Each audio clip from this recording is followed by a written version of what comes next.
এখন ঘুরতে বাজে 5টা 15 কিংবা 10 এরকম হবে।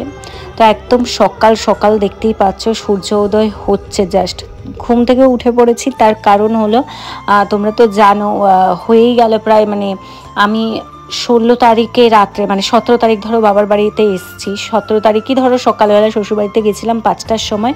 তারপরে ধরো 6টার সময় আবার বাবার বাড়ির উদ্দেশ্যে বেরিয়ে এসেছিলাম। কাজ ছিল, কি ব্যাপার কি সবই তোমরা জানো, আর নতুন করে তাই বললাম না। তো যেহেতু তখন থেকে আজকে হয়ে গেল 22 তারিখ, তো বাড়ি যাব, তার জন্যই হচ্ছে আমি আর মেজদি দুইজনে যেহেতু এক জায়গাতেই যাব, তো তার জন্য হচ্ছে দেখো আমি সকাল সকাল উঠে ব্রাশটা শুরু করে দিয়েছি।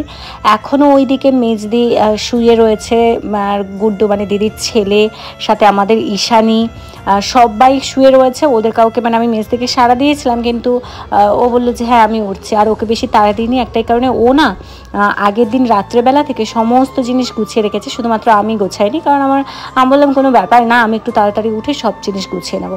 আর কালকে সত্যি কথা বলতে অনেকটা রাত্রি করেই ঘুমানো হয়েছে। ঘুমোতে ঘুমোতে আমি প্রায় ধরো 12টা পর্যন্ত মা দিদি বোনদের সাথে গল্প করেছি। তারপরে তোমাদের দাদাভাইয়ের 12টা থেকে 2টো পর্যন্ত ডিউটি ছিল, তাই ওর সাথে রাতে কথা বলতে বলতে 2টোর সময় ঘুমিয়েছে। আবার সকাল 5টাতে অ্যালার্ম দিয়ে রেখেছিলাম, 5টায় উঠে পড়েছি।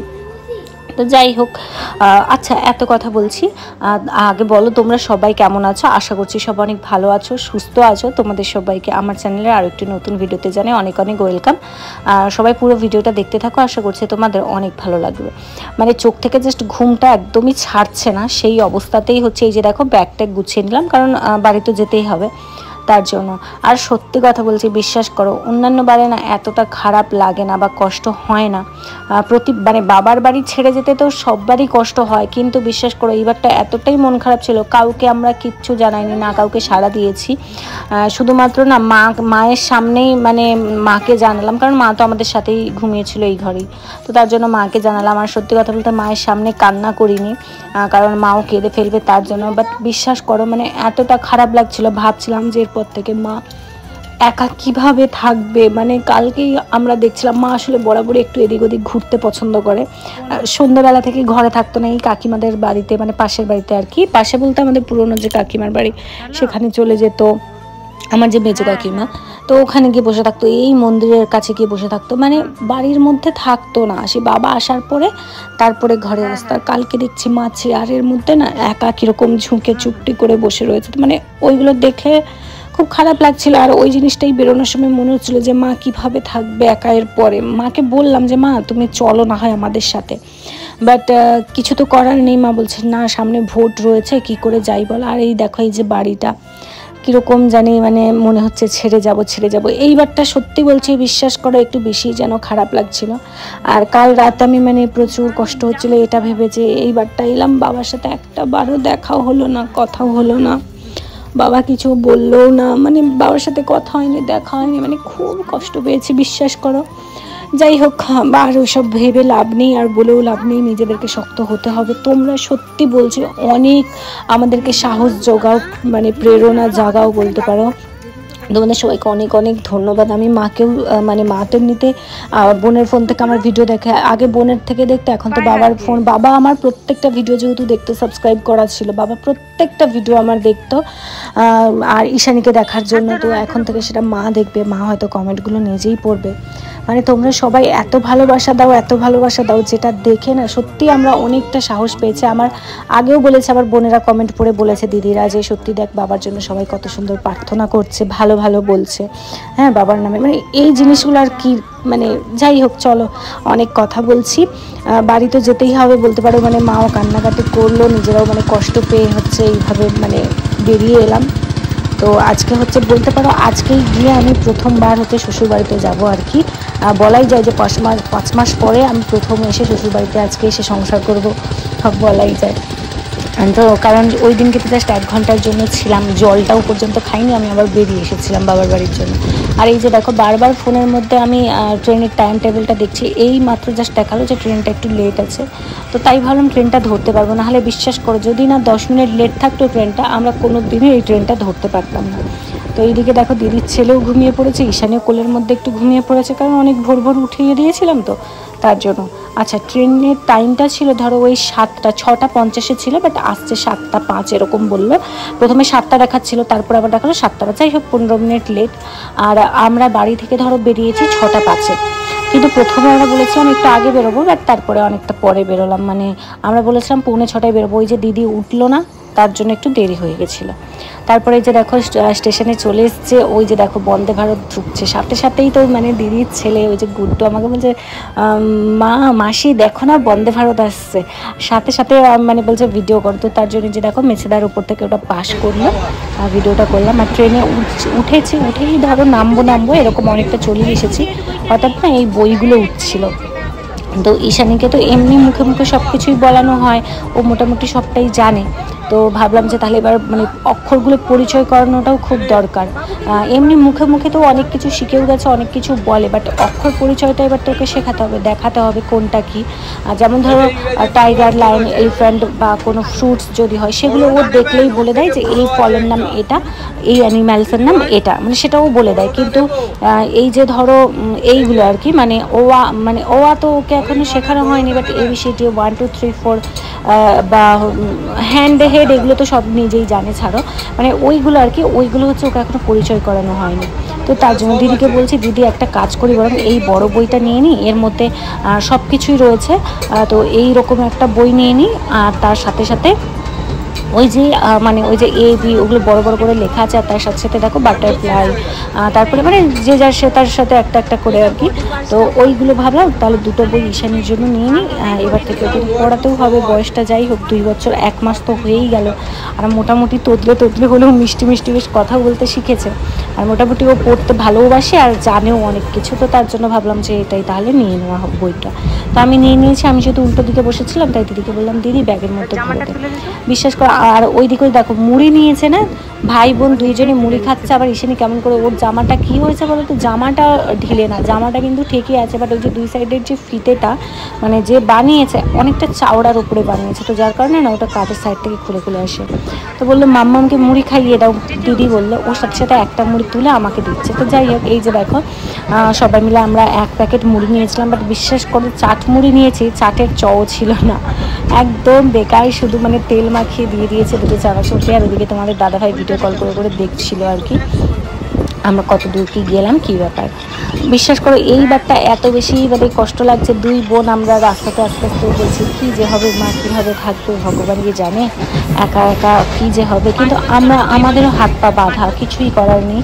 তবে কি এখনও যেহেতু ছোটো বোন রয়েছে, আর আপাতত আমাদের যেহেতু বাবা নেই, বাবা না থাকার জন্য কিন্তু আমরা মানে বাবা তো মাথার উপরে ছাদ ছিল, তো এখন হচ্ছে আমরা মানে বড়দিকেই বলি যে তুই একটু থাক, বা আমাদের তো কোনো ভাই বা দাদা নেই, তো তুই ছেলে তুই থাক, মানে ওকে সবাই মিলে জোর করছি যে তুই থাক। কারণ ও বলছে বাড়ি চলে যাবো আর ভালো লাগছে না, হ্যাঁ বাবা নেই। তো ওকে আমরা বললাম যে না তুই থাক। আসলে যাইবো হচ্ছে বাইরে, যেহেতু কাজের সূত্রে রয়েছে, মানে সপ্তাহে করে বাড়ি আসে, কিন্তু কাজের সূত্রে বাইরে থাকে। আর মানে আমার বড়দির হচ্ছে কেউ নেই, শ্বশুর মশাই শাশুড়ি মা অনেক ছোটোবেলাতে মানে যাইব অনেক ছোটো ছিল তখনই মানে মারা গেছে। তো তার জন্য যেহেতু কেউ নেই, তো বললাম যে তুই এখানে থাক, তোকেও মা দেখতে পারবে আর তুইও মাকে দেখতে পারবে, একটু সুবিধা হয়। তো ওকেই ওর আছে বোন আছে, মানে ওদের ভরসাতেই আর কি। তো যাই হোক, এই যে দেখো এইদিকে তাল শাঁস কিনেছিল দিদি, আর ওখানে নেমে না আমি প্রায় ওই যে বাড়ির কাছে কিন্তু চলে এসেছি। আর ওই যে দেখো পেছনে হচ্ছে শ্বশুরমশাই ঈশানীকে নিয়ে আসছে স্কুটিতে করে, ওই যে টার্নিংটা থেকে দেখতে পেলো আমরা মা মেয়েতে হেঁটে হেঁটে আসছিলাম, তাই বাবা গিয়ে নিয়ে আসছে। আর আমি এই যে বাতাসা দেখছি, ওই বাতাসা কিন্তু নিয়ে এসেছি, যেখানে ওই দিদি তাল শাঁস কিনতে নেমেছিল ওখানে ওই বাতাসা বানায়, তো ওখান থেকেই নিয়েছে। আর এই যে দেখো আসা মাত্রই মাকে প্রণাম করে নিলাম, আর এখন এই যে বাবাকেও প্রণাম করে নিলাম। তো তারপরে এই যে দেখো ঘরের মধ্যে যাচ্ছি, ঘরের মধ্যে ঢুকেই দেখি সেই মানে বিছানার ওপর সেই যে ঈশানীর খেলনাগুলো আমি ওই যে 1 ঘন্টার জন্য এসেছিলাম রেখে গেছিলাম, সেই খেলনাগুলো ওইভাবেই রয়েছে। আর ওটা দেখে ঈশানী এত খুশি হয়েছে বলার বাইরে, মানে খেলনাগুলো দেখে। আসলে যখন কোয়ার্টারে থাকতো তখন তো এত খেলনা আমরা নিয়ে যাইনি, বা ওখানে ইচ্ছে করেই কিনিনি, কারণ নিয়ে আসার একটা সমস্যা হয় বলে। তো তার জন্য ও কিন্তু বাড়িতে এসে যখনই ওর এতগুলো টেডি বিয়ার দেখতে পায়, বা মানে এতগুলো সফট টয়েস দেখতে পায়, নানান ধরনের আছে, শুধু টেডি বিয়ার বলা ভুল, নানান ধরনের রয়েছে। তো ও প্রচণ্ড খুশি, ও কিন্তু মানে মাংকি এলিফ্যান্ট এগুলোকে খুব ভালোবাসে। তো তার জন্য কিন্তু অনেক ছোটো থেকেই ওর জন্য এগুলো কিনে রেখেছিলাম। ওইগুলো পেয়ে ও যা খুশি হয়েছে সেটা বলার বাইরে। বাট বিশ্বাস করো ঈশানীর মধ্যেও এমন কোনো জেদ নেই যে ও কিছু দেখলে ওকে নিতেই হবে, এই জেদটা কিন্তু আমার মেয়ের মধ্যেও নেই। তাই ও বাইরে গিয়ে দেখেছিল ওই টেডি বিয়ার বলো বা সফট টয়েজের দোকান থেকে যখন দেখেছিল আমাকে বলেছিল কিনে দাও, তো আমরা বললাম যে না না মামাম, ঘরে তোমার অনেক রয়েছে, এখানে নিতে হবে না। বিশ্বাস করো ঈশানী কিন্তু খুব ভালোভাবে বুঝে গেছিলো, ও একটাবারের জন্য ঘুরে আর বায়না করে না আমাকে দিতেই হবে, এতটাই ভালো। যাই হোক ওর খুশিতেই খুশি। তারপরে যে বাড়ি চলে এসেছি, বাড়িতে এসেই না রান্না বসিয়ে দিয়েছি। রান্না বসিয়ে দিয়েছি বলতে বাবা মাংস এনেছিল, তো মাংসটা আমি সাধারণত আমি রান্না করতাম, মানে যদি কোয়ার্টারে থাকি তখন তোমাদের দাদাভাই করে, আর বাড়িতে এলে পরেও যদি তোমাদের দাদাভাই আসে কিন্তু ওই রান্নাটা করে, কিন্তু আমি থাকলে বাবা মা মানে আমার হাতে রান্নাটা পছন্দ করে, তো তাছাড়া রান্না তো করতেই হবে। তাই এসে পরে ওই যে আমি বললাম যে ঠিক আছে আমি করে নেবো, কোনো সমস্যা নেই। তো এসেই হচ্ছে ঈশানীকে প্রথমে খাইয়েছি, ঈশানীর জন্য একটু সুজি বানিয়েছিলাম, বানিয়ে ওকে খাওয়ালাম, ঘুরে ঘুরে খাইয়ে তারপরে হচ্ছে নিজে একটু খেয়েছি, কারণ সকালবেলা তো খালি পেটে বেরিয়ে চলে এসেছি, মা একটু শরবত দিয়েছিল ওটা খেয়ে তারপরেই হচ্ছে এই যে আমি এখন হচ্ছে বসেছি রান্নাটা করব বলে আর কি। খাওয়া দাওয়া হয়ে গেছে, মাকে বললাম আপনি চলে যান, ওই ঘরে আর কি গরুর কাজ রয়েছে, তো গরুকে বোধহয় খাবার দিতে হয়, তো তার জন্য সেটার জন্য চলে গেছে। আমি বললাম যে ঠিক আছে আমি করে নেবো আর কি, রান্না করে নেবো। তা আমি এদিকে পেঁয়াজ কাটছি, ওই বাবার সাথে কথা বলছিলাম আর কি, শ্বশুরমশাইয়ের সঙ্গে এমনি কথা বলছিলাম। আর কথা বলতে ওই মা বাবারই কথা হচ্ছিল যে এই বয়স থেকে, মানে বাবা বলছে আর কি তোমার মাকে ওরকম দেখতে খুবই কষ্ট লাগছিল ওই দিনকে, সেই আমি তখন বললাম কি আর করার আছে, আর আমাদেরও তো কষ্ট হচ্ছে কিন্তু কিছুই তো আর করার নেই। তারপরে মানে এইসবই কথা হচ্ছিল যে যতই হোক হাজব্যান্ড কি বলতো, হাজব্যান্ড হচ্ছে একটা অন্যরকম জিনিস, ঠিক আছে। আমরা তো তবুও দেখো বাবা চলে গেছে, সেই কষ্ট তো মানে একটা অন্যরকম, কিন্তু মায়ের কষ্টটা মানে আরোই অন্যরকম আমাদের কাছে। তবুও আমাদের মানে সন্তান, ধরো এখন ঈশানী ছোট বা হাজব্যান্ড রয়েছে, কাছে না থাকুক জানি তো মানুষটা ভালো আছে সুস্থ আছে, তো এই হচ্ছে ব্যাপার, কিন্তু মায়ের কাছে তার মানে আপাতত যে অমূল্য সম্পদ আর কি সেটাই আর নেই। তো কতটা কষ্ট লাগে একটা বিয়ের পর একটা মেয়ের কাছে তার হাজব্যান্ড যে কতটা গুরুত্বপূর্ণ হয় সেটা আমার মনে হয় যাদের বিয়ে হয়েছে তারা অবশ্যই জানে। বাবা হারিয়েছি সে কষ্ট তো আছেই, তার সাথে সাথে মায়ের কষ্টটা না মানে ভাবলেই যেন আরও বুকটা কেঁপে ওঠে, এরপরে মায়ের কি হবে, মা কিভাবে থাকবে একা। তো মাকে অনেক করে বলেছিলাম মা চলো আমাদের সঙ্গে চলে পালিয়ে চলো, বাট মা বলছে এত তাড়াতাড়ি ঘর খালি করে যেতে নেই, তাই ফাঁকা করবো না, আর তাছাড়া ভোট রয়েছে। আর সত্যি কথা বলতে আমরাও যে চলে এসেছি কেন জানো তো, আজকে ধরো আমরা থেকে গেলাম, কালকে থেকে গেলাম, কিন্তু আমাদেরকে পরশুদিন হলেও তো আসতে তো হবে। তখন কি বলো তো, এই যে ভোটের দিন যদি আমরা মানে আসতে চাই বা ভোটের একদিন আগে বা ভোটের একদিন পরে প্রচণ্ড পরিমাণে কিন্তু গাড়ি বাস ঠাস এইসবের সমস্যা হবে, তো তার জন্য মানে বাচ্চা নিয়ে আসাটা মুশকিল হয়ে যাবে। যেমন আজকেই ধরো না আসছিলাম কাকটিয়া থেকে, কিন্তু আমরা বাসে করে আসি মেছেদা পর্যন্ত, সেই হিসেব করেই বেরিয়েছিলাম, তাহলে কিন্তু ট্রেন লেট হওয়ার কথা ছিল না। বাট যাই হোক ট্রেনটা লেট ছিল বলে আজকে আমরা পেয়েছি, নাহলে কিন্তু ওই ট্রেনটা আমরা আর পেতাম না, কারণ যখনই দেখলাম যে বাস আসছে না, বলছে যে আধ ঘন্টা বা 1 ঘন্টা একটা বাস আসছে, আর প্রচণ্ড ভিড়, বিশ্বাস করে বাচ্চা নিয়ে ওই বাসে ওঠা যেত না।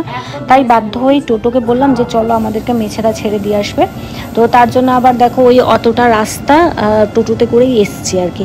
তাহলে এখন থেকেই যদি ওরকম হয়, আচ্ছা অনেক জায়গাতে আরও একটা কথা বলি, অনেকে হয়তো বুঝতে পারবে না, অনেক জায়গাতে কিন্তু ভোট অলরেডি শুরু হয়ে গেছে, মানে হয়েও গেছে, শুরু না ভোট তো একদিনই হয়, মানে অলরেডি হয়ে গেছে। যেমন আমি জম্মুতে ছিলাম ওখানে কিন্তু ভোট হয়েই গেছে সে অনেক দিন আগে। বাট আমাদের যে ভোটটা আর কি পূর্ব মেদিনীপুর আর পশ্চিম মেদিনীপুর, পূর্ব মেদিনীপুর পশ্চিম মেদিনীপুর আমি তাও বলছি না আমি, কারণ ঠিক জানি না এইসব বিষয়ে, মানে আমার মায়েদের বলো আর আমাদের এখানে বলো, তো 2 জায়গার ভোট কিন্তু রয়েছে সামনে 25 তারিখে। তো তার জন্যই হচ্ছে আজকে 22 তারিখ ভাবলাম চলে আসি, কারণ 23-24 প্রচণ্ড পরিমাণে গাড়ির সমস্যা হবে, তো তার জন্যই আজকে সকাল সকাল বেরিয়েলাম। বাট বিশ্বাস করা আসার একদম ইচ্ছে লাগছিল না। যাই হোক চলো আমি এদিকে যে চালটাও ধুয়ে নিলাম, মাংসটাও রান্না বসিয়ে দিয়েছি, রান্না বান্না ওদিকে করতে থাকে, এইদিকে ঈশানীকে এসে এক ঝলক দেখছিলাম যে ও কী করছে, ও মানে ও খুব খুশি রয়েছে আর কি খেলনা টেলনা পেয়ে। যাই হোক আর বাড়িতে এসেই দেখলাম যে এই সাইডে অনেকগুলো জানো তো বেগুন গাছ লাগিয়েছে, প্রচুর বেগুন হয়েছে আজকে না মানে ফলেছে আর কি গাছের মধ্যে প্রচুর, আমি একদিন পরে তোমাদের ভালো করে দেখাবো। তো যাই হোক চলো আজকের ভিডিওটা এখানেই শেষ করছি, দেখা হবে পরবর্তী আর